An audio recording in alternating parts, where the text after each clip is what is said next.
Assalamualaikum warahmatullahi wabarakatuh. Tak kenal maka ta'aruf.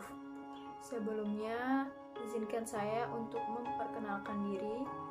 Saya Cindy Mesyaroh dari kelas C, Pendidikan Guru Sekolah Dasar, Fakultas Ilmu Pendidikan, Universitas Negeri Jakarta, Angkatan 2020. Indonesia memiliki keberagaman yang berbeda-beda seperti agama, suku, bahasa, budaya, dan lain-lain. Keberagaman di Indonesia harus dijaga, dipertahankan, dan dilestarikan karena menjadi modal utama dalam membangun bangsa yang lebih kuat dan makmur. Jangan jadikan keberagaman tersebut sebagai perbedaan untuk saling membatasi, tetapi untuk saling melengkapi dalam mewujudkan persatuan dan kesatuan bangsa Indonesia.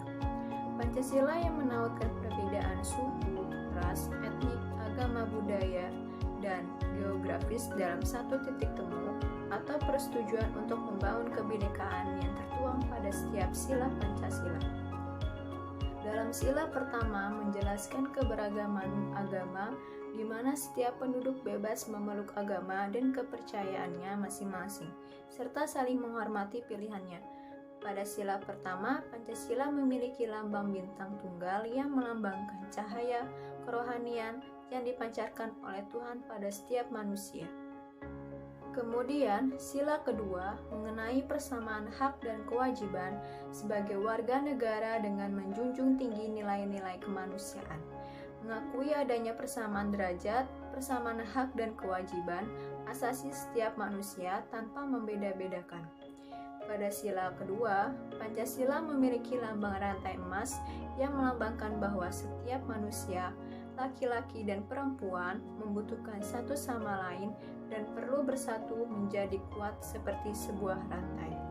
Selanjutnya, sila ketiga merupakan rasa bangga sebagai bangsa Indonesia dengan mengutamakan persatuan dan kesatuan bangsa dan mampu rela berkorban untuk kepentingan bersama di atas kepentingan pribadi.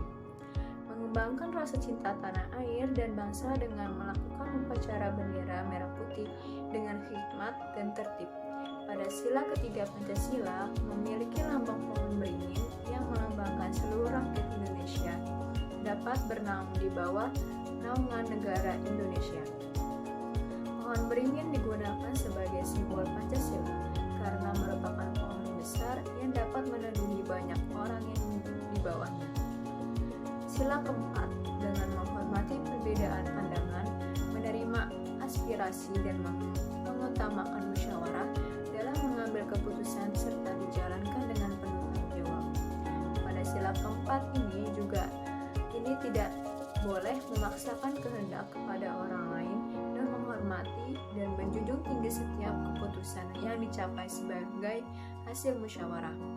Pada sila keempat memiliki lambang kepala banteng yang melambangkan permusyawarahan, yang memiliki filosofi sebagai hewan sosial yang berkumpul seperti halnya bermusyawarah dengan orang-orang berdiskusi untuk melahirkan sebuah keputusan.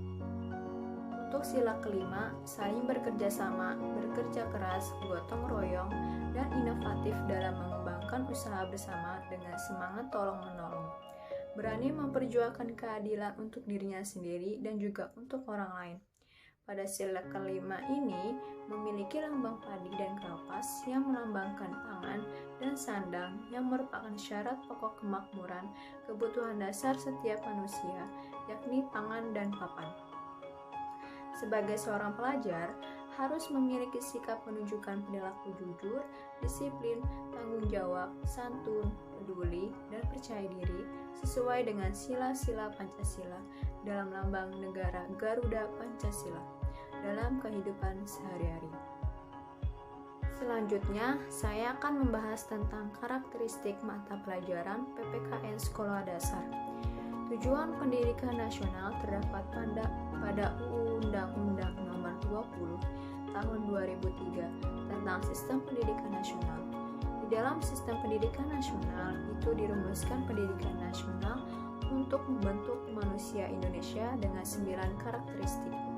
Yang pertama, beriman dan bertakwa berarti, dengan kata lain, mengajarkan secara tidak langsung ikut mengarahkan peserta didik agar mereka di samping mengajarkan PPKN juga membentuk dirinya sebagai orang yang beriman dan bertakwa.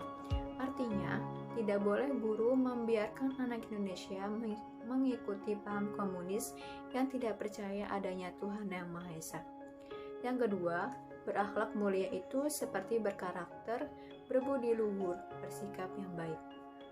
Yang ketiga, sebagai seorang guru mampu mendukung anak selama belajar untuk mencapai pendidikan nasional.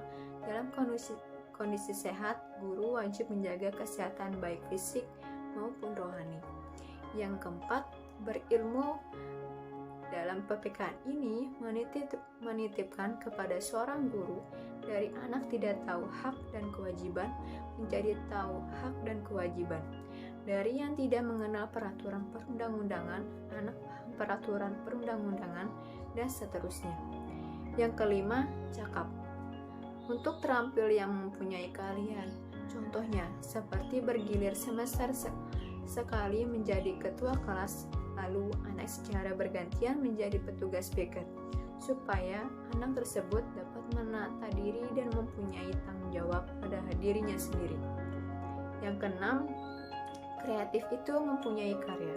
Yang ketujuh, mandiri biasanya bertanggung jawab kepada tugas-tugas pribadi tanpa menggantungkan kepada orang lain, karena pada saat manusia tidak bisa bergantung kepada orang lain. Yang kedelapan, demokratis. Sebagai seorang guru, nanti peserta didik harus paham tentang bagaimana sistem pemerintahan Indonesia, bahwa negara Indonesia berkedaulatan tertinggi itu berada di tangan rakyat. Maka peserta didik harus paham bahwa kedaulatan bukanlah di tangan presiden. Presiden hanya sementara waktu. 9. Sebagai seorang guru harus mempunyai target bahwa mendidik anak manusia itu harus menanamkan jiwa bertanggung jawab. Bertanggung jawab itu artinya apa yang kita lakukan, tahu apa risiko yang akan kita hadapi dari setiap keputusan yang kita buat. Sekian dari saya, kurang lebihnya mohon maaf. Wassalamualaikum warahmatullahi wabarakatuh.